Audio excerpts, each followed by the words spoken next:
President Donald Trump eagerly returns to the campaign trail, Joe Biden is building out a team with a Knight Award governing.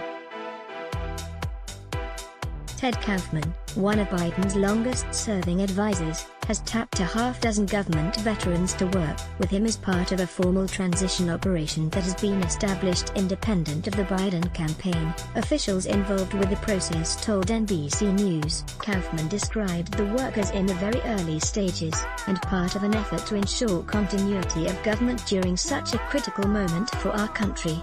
June 19, 2003. The next president will confront an ongoing global health pandemic and inherit an economy in its worst shape since the Great Depression. No one will have taken office facing such daunting obstacles since Franklin Delano Roosevelt, Kaufman said in a statement. Joe Biden is prepared to meet these urgent challenges on the day he is sworn in as president, and begin the hard work of addressing the public health crisis and rebuilding an economy that puts working families first.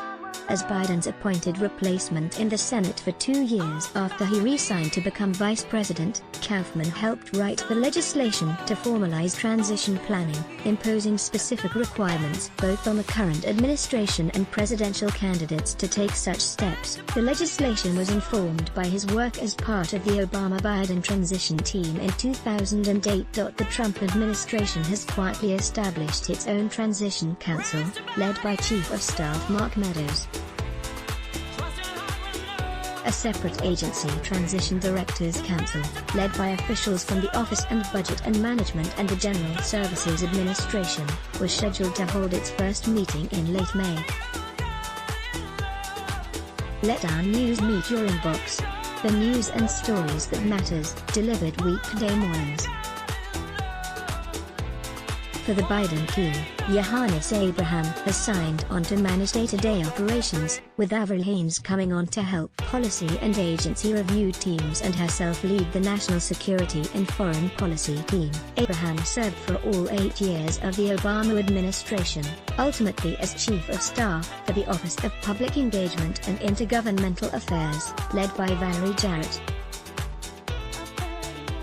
He also served as Chief Operating Officer of the Obama Foundation before joining the faculty of the Harvard Kennedy School. Haines also served in the Obama administration as Deputy National Security Advisor and Deputy Director of the CIA.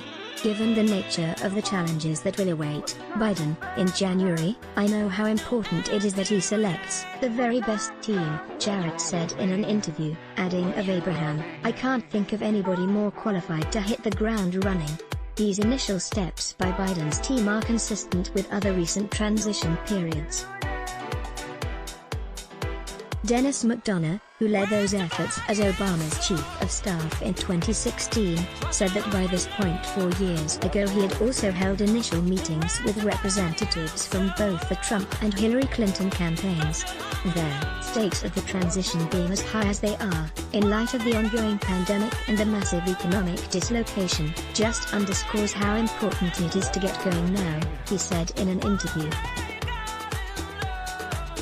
McDonough worked with both Abraham and Haines in the White House, and said they're well suited for the roles that put a premium on consensus building and building a team that's heads down, that's not distracted by the campaign.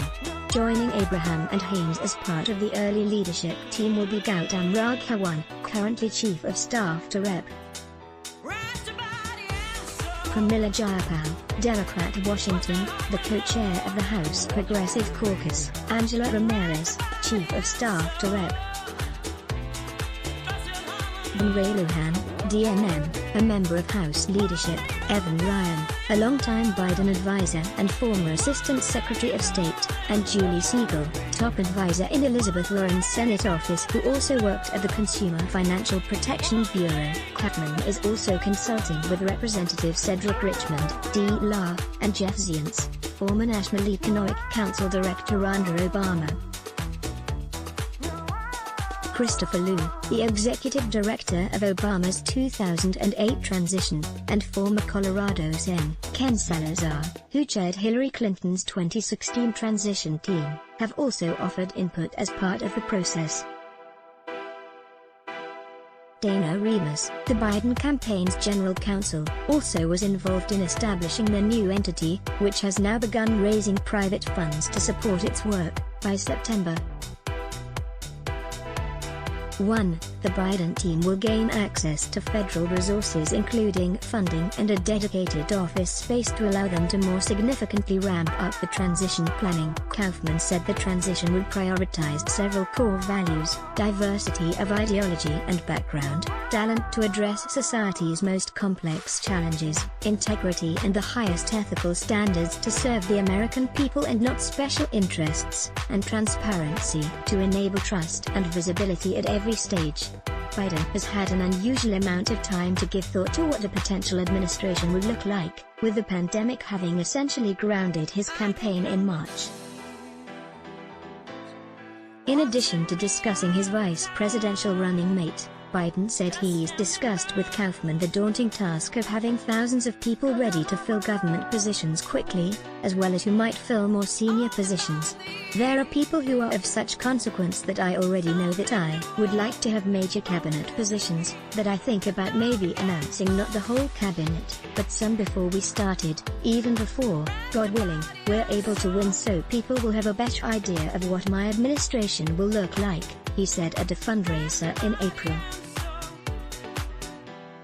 He said then he hoped Trump's team would be as cooperative in managing a possible transition as President George W. Bush was for Obama. I doubt it, but I hope so, he said. Let's block ads. Why? Show your love for him. Click the link in description. Thanks for watching.